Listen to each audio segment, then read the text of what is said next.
जय मसीह की प्रिय विश्वासी भाइयों बहन, प्रभु का हम धन्यवाद करें एक और आनंद से भरे हुए सुंदर समय के लिए।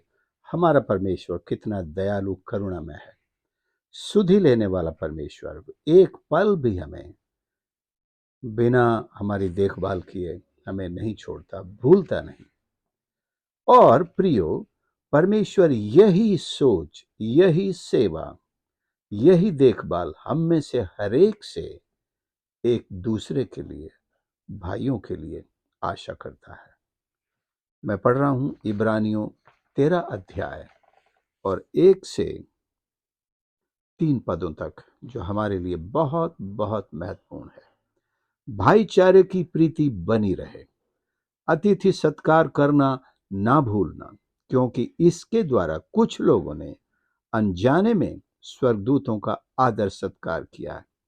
कैदियों की ऐसी सुधि लो कि मानो उनके साथ तुम भी कैद में हो, और जिनके साथ बुरा बर्ताव किया जाता है उनकी भी यह समझकर सुधि लिया करो कि हमारी भी देह है, हमारी भी देह है, हमारा भी जीवन है।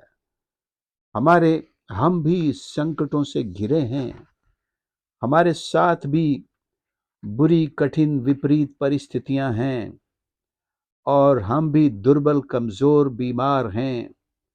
हमको भी सकेती है, हम भी गरीबी के साथ संघर्ष करते हैं, हम भी बंधनों में पड़े हैं, अनेक प्रकार के बंधनों में पड़े हैं। और यहाँ तक कि खासकर जिन भाइयों का जिक्र किया जा रहा है, जो सुसमाचार के प्रचार के कारण जेल खानों में पड़े हैं, बेड़ियों में जकड़े हैं, जंजीरों में जकड़े हैं, हथकड़ियों में जकड़े हैं, उनकी भी सुधि लेने की बात है। चिंता है। समाज का अंग होने के नाते परमेश्वर का वचन हमें सीधे सीधे तौर पर एक चिंता करने वाला एक व्यक्ति मानता है, कि परमेश्वर हमें मानता है कि हम भी दूसरों की चिंता करने वाले इंसान बने। हमारी प्रार्थनाएं परमेश्वर से, और कहती क्या है, यही तो। और परमेश्वर ने भी कहा है कि मैं तुम्हारी चिंता करता हूं, अपनी सारी चिंताएं मुझ पर डाल दो। Cast all your burden on to me, for I care for you. मतलब यह है, हिंदी में ये सही आया है कि परमेश्वर को तुम्हारी चिंता है, उसको तुम्हारा ध्यान है, अपना सारा बोझ उस पर डाल दो। ऐसा नहीं कि हम चिंता में पड़े हुए, बोझ से दबे हुए लोगों से ये कहें कि अभी मेरी कोई जिम्मेदारी नहीं है, प्रभु ने कहा है कि मुझ पर डाल दो। हम तो यही एड्रेस बता रहे हैं, आप भी प्रभु पर डाल दो। परमेश्वर ने यह भी कहा है कि हम उनके बोझ को हल्का करें, उनके बोझ को बांटें, उनके साथ हम, जैसे पौलुस कहता, मेरे साथ दुख उठा। यहां तक कि पौलुस भी परमेश्वर का ही वचन कह रहा है, मेरे साथ सुसमाचार के लिए दुख उठा। तो हमें अपने भाइयों के दुखों को, संकटों को किस तरह से शेयर करना है, कुछ बातें मैं आपके साथ आज इस मनन में शेयर करना चाहता हूं। पहला, हम उनके लिए प्रार्थना करें। हम रोज उनके लिए प्रार्थना करें कि परमेश्वर उन्हें शक्ति दे, सामर्थ दे, और उन्हें छुटकारा दे।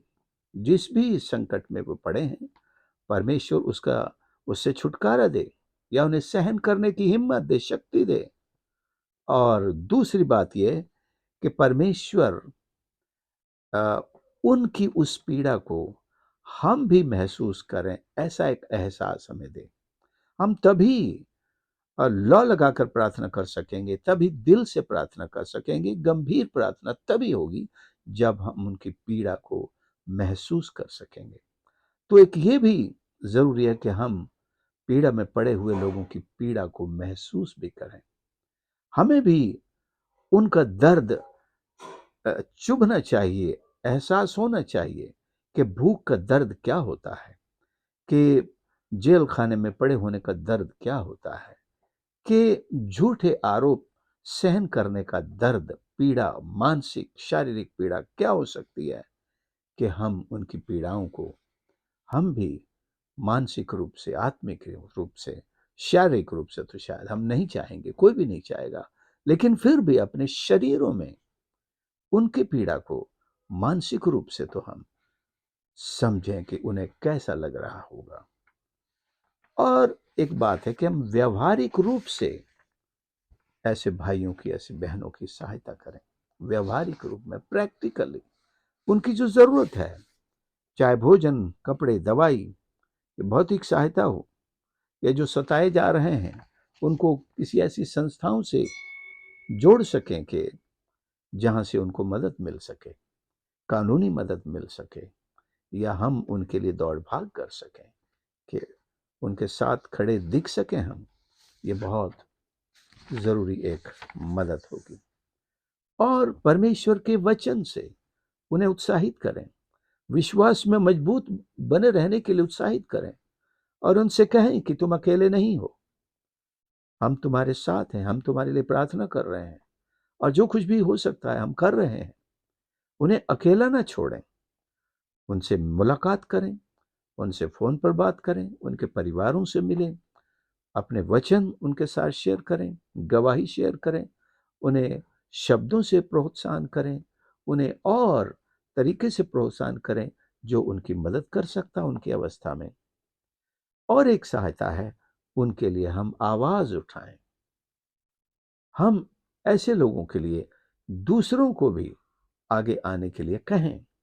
सरकार में भी अगर उनकी मदद है तो उसके लिए भी हम आगे आए कि सरकार ऐसे लोगों की मदद करें जिन पर गलत आरोप हैं, जिनके खिलाफ अन्याय से लोगों ने जो कुछ किया है, बेड़ियों में डाला है, हम उनके लिए आगे आए, कानूनी सहायता उपलब्ध कराएं, या धन से भी उनकी मदद करें, और इस तरह से हम अपने भाइयों के साथ खड़े हो सकें, ताकि परमेश्वर की ये आज्ञा हम सब अपने जीवन से पूरी करें कि उन्हें स्मरण करो। कहता क्या है तीसरे पद, कैदियों की ऐसी सुधि लो, इंग्लिश में लिखा remember those that are in bonds. In bonds का मतलब जो कैदी हैं, जो कैद में है, जो बंधनों में है, उनको याद करो। तो याद कैसे किया जाता है? ऐसे अपनी चर्च में पढ़ के सुना देना, हाँ भाई ये लोग जेल चले गए हैं सुसमाचार के कारण, तो हम उनको याद कैसे करें? ये कुछ तरीके हैं। या उनकी सुधि ले, याद करने का मतलब यहाँ सुधि लेना, उनकी मदद करना, उनकी सहायता करना, और उनके लिए ताकत बनकर उनके साथ खड़े होना, आवाज उठाना, उन्हें प्रोत्साहित करना, उन्हें हिम्मत देना, और संगति में भी एकता के साथ उनके साथ खड़े हों। और आखिर में अपने प्रेम को एक्शन में दिखाना है। We need to show our love in action. ऐसा नहीं कि हाँ भाई ठीक है हम आपके लिए खड़े हैं। कई बार जैसे देखते होंगे आप ड्रामा सीरियल्स में, प्रॉमिस कर दिया कि तुम मेरी जगह ले लो और मैं तुम्हारे परिवार का पालन करूंगा। अपराध करके एक सिंपल साधारण आदमी को, नौकर को, गुलाम को अपना अपराध अपना उस पे डाल दें कि इसने किया है, वो जुर्म कबूल करके जेल चला जाता है, और जब निकल के आता है कोई प्रॉमिस नहीं है, पता ही नहीं उसका उसका परिवार कहाँ गया, और भी दुनिया ने जो कुछ था वो भी सब लूट लिया। ये दुनिया है, लेकिन कलीसिया ऐसा नहीं है। कलीसिया, क्योंकि सबसे ज्यादा दुनिया में सताए हुए लोग कलीसिया में हैं, कलीसिया स्वयं है, तो कलीसिया को तो कम से कम इतना जागरूक, इतना एक्शन में मोटिवेटेड होना चाहिए कि हमको अपने भाइयों की सुधि लेना ही है। बाहर वाले नहीं लेंगे, कलीसिया को आगे आना पड़ेगा। अपनी छोटी छोटी सहायता से, छोटी मदद से, और अपने सारे संपर्कों से, प्रभावों से हम, और नहीं तो हम सब एक साथ मिलकर के बाहर आए और शासन के सामने अपनी मांग उठा सकते हैं, एक रैली के रूप में भी आ सकते हैं। इस तरह से हम अपने समाज के लिए काम करने वाले और मसीह की सेवा करने वाले उन सब भाइयों की, खास करके अनेक तरह से सुधि लेकर उन्हें परमेश्वर के कार्य में और प्रोत्साहित कर सकते हैं, वो हिम्मत से कर सकते हैं। हम जानते हैं यूसुफ जब भाइयों के द्वारा बेच दिया गया, अकेला था, जेल खाने में डाला गया, अकेला था। उसके लिए तो मैं सोचता हूं वो प्रार्थना करने वाले भाई भी नहीं थे, लेकिन परमेश्वर ने उसे नहीं छोड़ा। परमेश्वर उसे बराबर तैयार करता रहा और उसे तैयार किया। न सिर्फ उसे छुड़ाया बल्कि प्रमोशन भी दिया। तो ये एक्चुअली में भाइयों का भी प्रमोशन था। उनको समझ तब आएगा जब वो मिस्र में जाकर के, जब भाई ने अपने आप को उन पर प्रकट किया, देखो मैं क्या हूं आज, तो वो बात पूरी हो गई कि सब भाइयों ने उसको दंडवत किया, यहां तक कि यूसुफ ने भी उसको दंडवत किया। तो वो बात सिर्फ दंडवत का मतलब पैरों पर गिरने की नहीं थी, वो ये समझने की बात थी कि परमेश्वर मुझे इतना ऊंचा उठाएगा कि तुम सबसे ऊपर जो है स्थापित करेगा, जहां तुम भी मुझे अपने एक शासक के रूप में देख सकोगे कि मैं तुम पर भी शासक।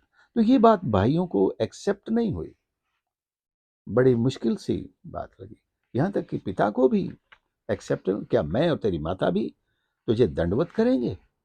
यानी कि अपने बेटे को दंडवत करना एक बड़ी तौहीन की बात थी, शर्म की बात थी। बाप दंडवत करेगा, लेकिन अगर बेटा कलेक्टर बन गया है तो कोई सा भी बाप हो, अगर उसे कोई ऑफिशियल काम है, अपने खेत संबंधी है या कोई और बात है, तो बेटे के सामने में इस तरह नहीं जा सकता कि मैं तेरा बाप हूं।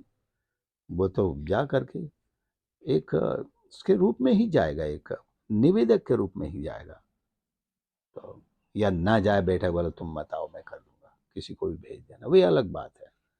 लेकिन अगर बाप को कोई काम है, जरूरत है, या बाप संकट में है, कलेक्टर से मदद लेनी है, मुझे भी जाकर उसी तरह उसकी कुर्सी के सामने खड़े होना होगा और निवेदन करना होगा, उसको सैल्यूट करना होगा।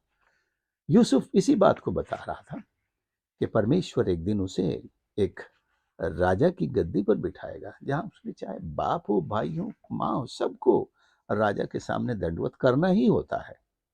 सो जरूरी के काम हो, लेकिन सारी प्रजा एक जैसे समान है। सुप्रियो, परमेश्वर ने उसको छुड़ाया, शिरोमणि बनाया। कैद में अनेक, पौलुस भी कैद में रहा, वो तो कैद में ही, यानी कि मर गया, समझो मारा गया, मर नहीं गया, कैद में ही मारा गया। पतरस भी अंततः कैद, पतरस को भी पकड़ा गया, कितनी बार प्रेतों के काम में पड़ते हैं, डाला गया जेल में, फिर छोड़ दिया गया, लेकिन आखिर में उसको कैद खाने में ही सजा दी गई, क्रूस पे चढ़ा गया, पौलुस का सर काट दिया गया, और भी कितने शिष्यों के साथ ये सब हुआ। हम क्या उनसे बहुत बेहतर हैं? या तो उसका मतलब है या तो हम कुछ कर नहीं रहे हैं, हम अपने आराम कुर्सी में बैठे हुए अपने घरों में पंखे की छाया ले रहे हैं और टीवी देख रहे हैं, मोबाइल चला रहे हैं, हमको कोई, हम मसीह के लिए कुछ कर ही नहीं रहे हैं, तो हमारा विरोध किस बात का? लोग हमें किस क्यों सताएंगे? लेकिन ऐसे लोग भी सताए जा रहे हैं जो कुछ नहीं कर रहे हैं मसीह के लिए, बस विश्वासी होने के नाते। लेकिन समय जो आने वाला है वो और भी भयंकर आने वाला है। हम एक दूसरे का सहारा बने, हर तरह से जो भी हमसे बन सके हम उनकी सुधि लें, उनकी सहायता करें, उनके साथ खड़े हों, उनके लिए हम रैली करें। रैली का मतलब है दूसरे लोगों को भी साथ लेकर आवाज उठाएं। परमेश्वर यही चाहते हैं कि हम जो प्रभु के लोग हैं, जो सताव में हैं, जो दुख में हैं, जो बंधनों में हैं, जो गरीबी में हैं, जो लोगों के द्वारा सताए जा रहे हैं, निकाले हुए हैं, उनकी सुधि लें, उनकी मदद करें, उनके साथ खड़े हों। आइए हम प्रार्थना करें। प्यारे प्रभु, हमारे परमेश्वर, हम धन्यवाद करते हैं, आप हमारी आंखें खोलते हैं, हमें प्रेरित करते हैं, हमें सामर्थ देते हैं, अगुवाई करते हैं कि परमेश्वर हम उन आपके सेवकों की सुधि लें जो आपकी सेवा के कारण तरह तरह के बंधनों में, दुखों में, सताव में, परेशानियों में खुदावंद अपना जीवन व्यतीत कर रहे हैं। हमारी सहायता कर, हमारी आंखें खोल कि हम स्वार्थी न बने, बल्कि निस्वार्थ होकर अपने हाथों को खोल करके, अपने हृदयों को खोल करके, अपने हर तरह से उनके साथ खड़े होकर आपके राज्य का प्रचार प्रसार करने की सेवा में अपना योगदान दे सकें। हर एक सुनने वाले को आशीष कर उनके साथ हो। धन्यवाद के साथ प्रार्थना प्रभु यीशु के नाम से मांगते हैं, आमीन। प्रभु आप सबको आशीष करें। आपने संदेश को सुना है, निवेदन करता हूं कि दूसरे साथियों के साथ, परिवारजनों, मित्रों के साथ भी जरूर शेयर करें और इस सेवकाई के लिए प्रार्थना करें। आप हमसे संपर्क भी कर सकते हैं, किस तरह से आप अ, इस तरह की सेवकाई दूसरे मसीह भाई बहनों के लिए कर सकते हैं, हम आपको परामर्श दे सकते हैं। God bless you.